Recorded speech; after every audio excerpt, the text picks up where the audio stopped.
start with telling us who you are and what you do here at Dallas College, and then start with Okay. your story. Okay. Well, my name is Alicia Varner, and I have been with Dallas College for a little over 16 years. My current role is a case manager in accessibility services. I work with students with disabilities. First and foremost, I want to say thank you to Ms. Rhonda for extending this invitation and giving me this opportunity to tell my story. Of course, being my age, I have many stories. But the one I think I want to tell you guys about is the story when I chose to leave home. Well, I wouldn't say leave home, leave the area that I grew up in and move away all on my own.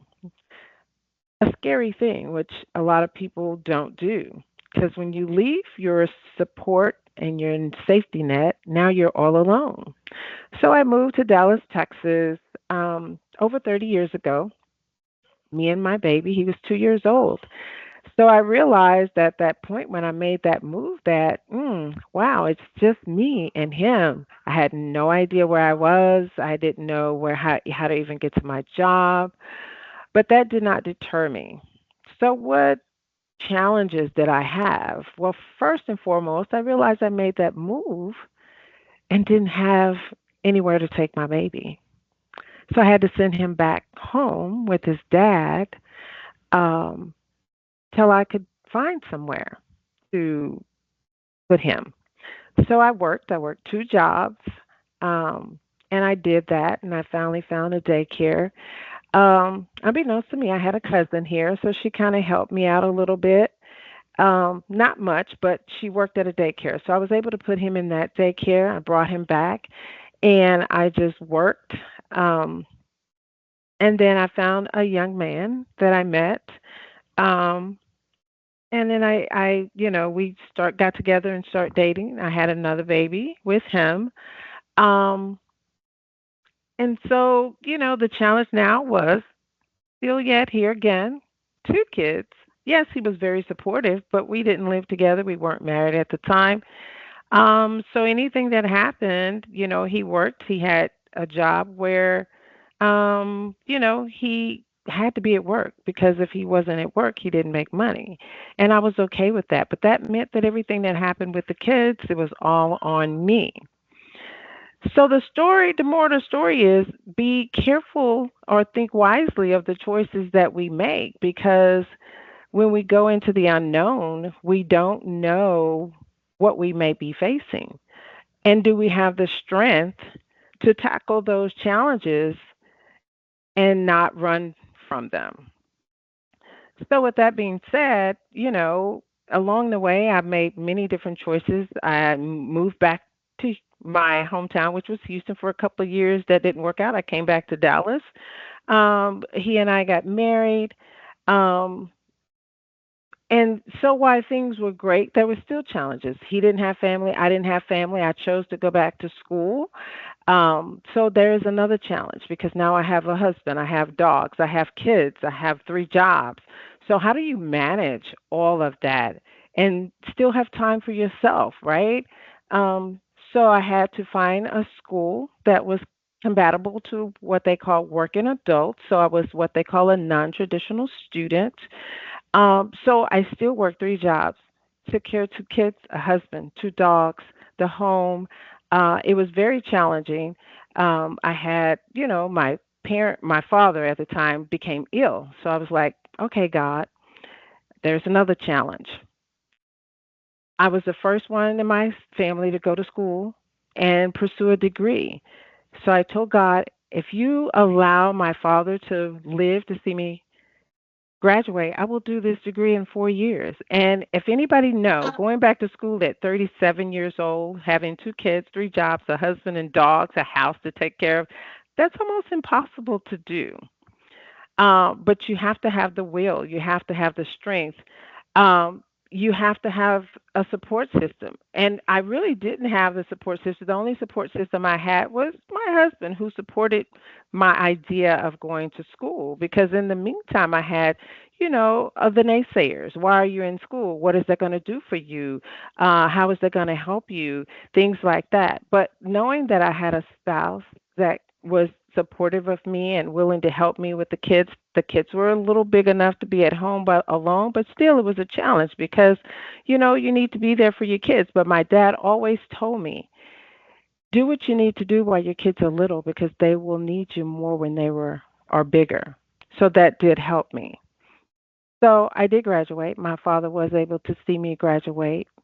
He also was able to see me enter a master's program.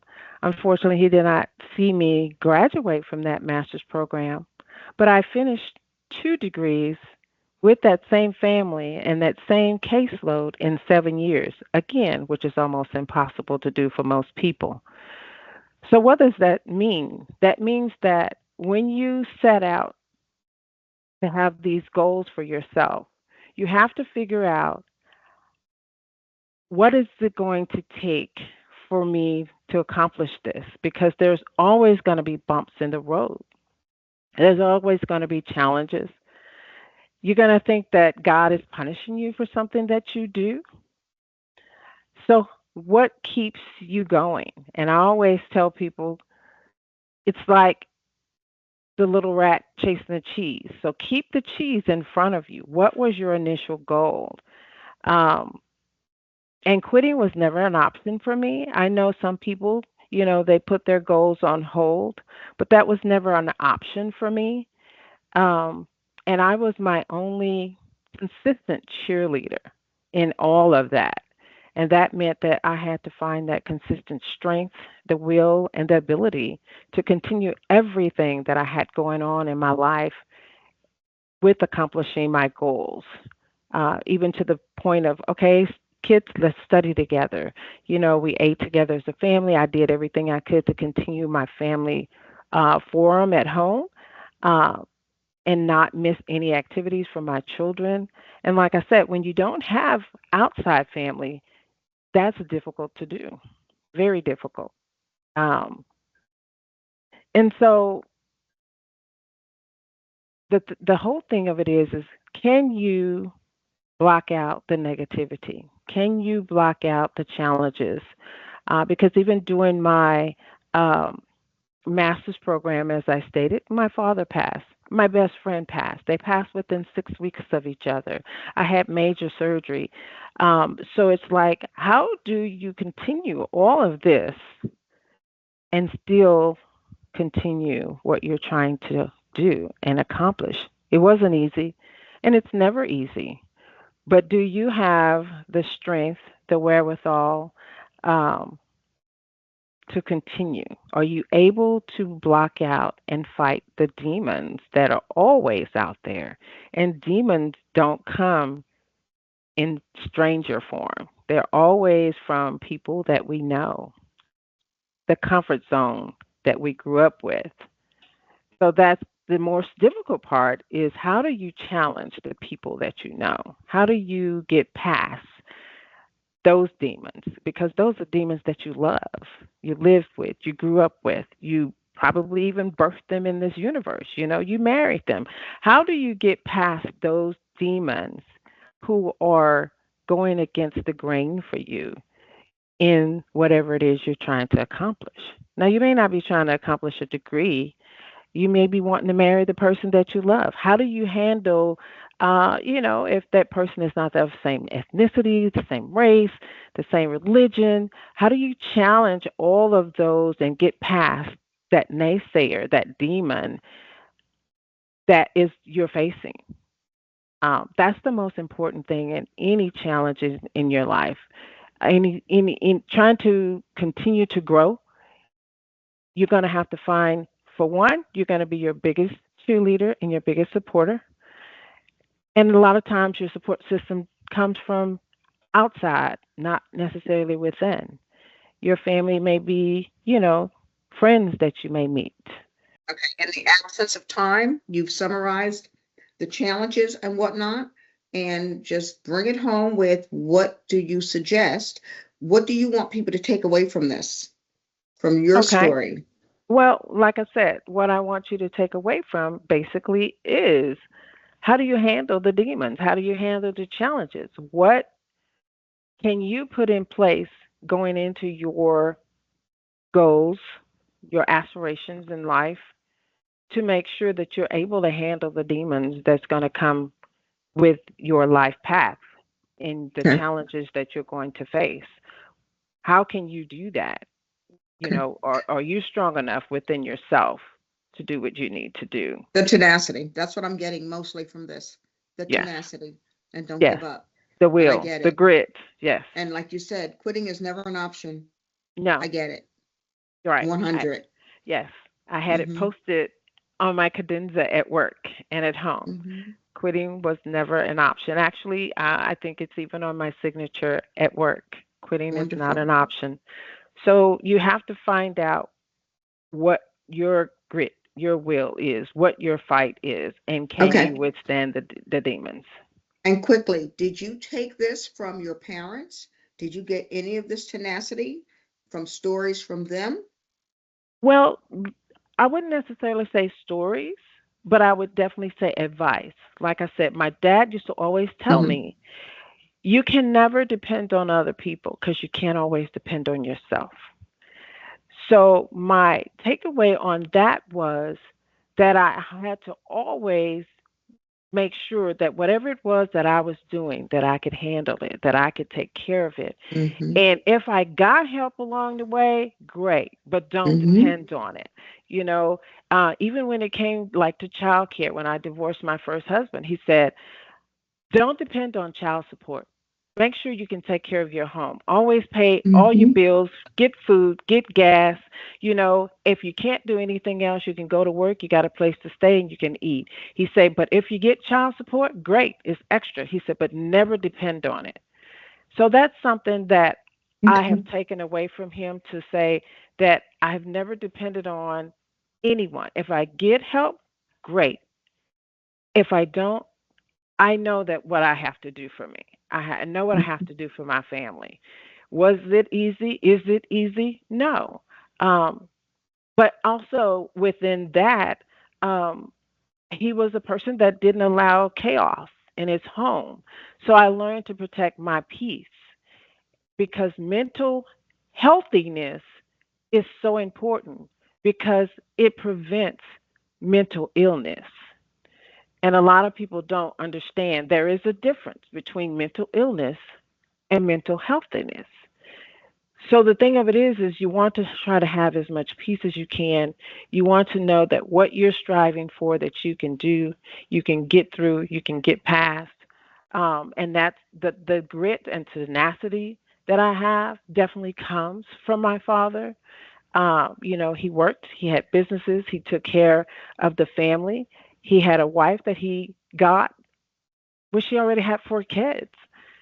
So how many people do you know? And he never once called them a stepchild.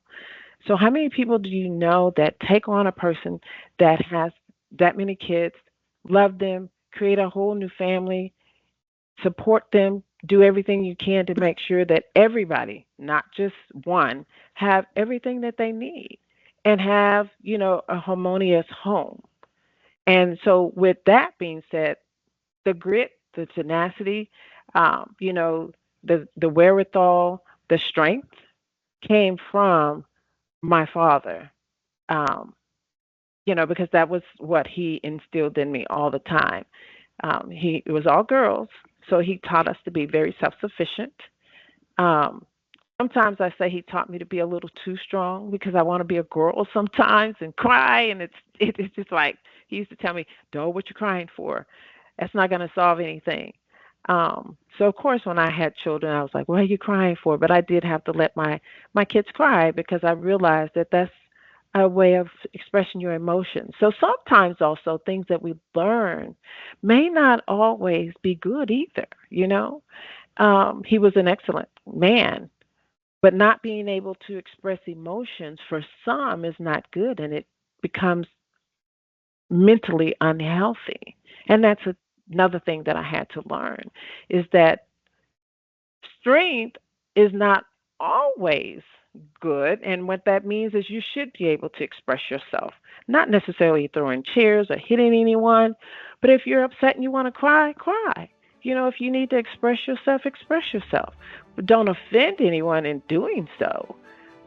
So the thing of it is what did I learn? I learned things that were good for me, but I also learned things that were not necessarily good for me. They worked for them, for my parents, but they didn't work for me. Why? Because time changes. And with time changes, we change with as people, right?